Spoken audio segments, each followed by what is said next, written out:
So guys, for the first step, you want to head over to search and then type in sign in options. Click on it. Now once you're on this, next to where it says if you've been away, when should Windows require you to sign in again? You want to change this to never. Click on never.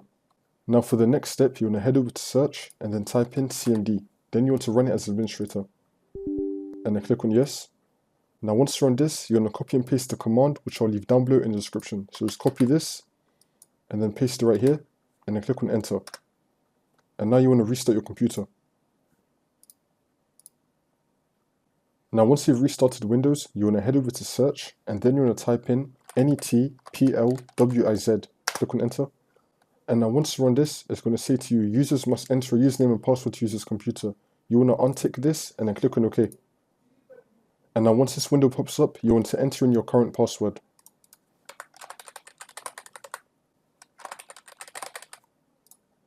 Click on OK, and then you're done. Now just restart your computer, and then that's how you do it.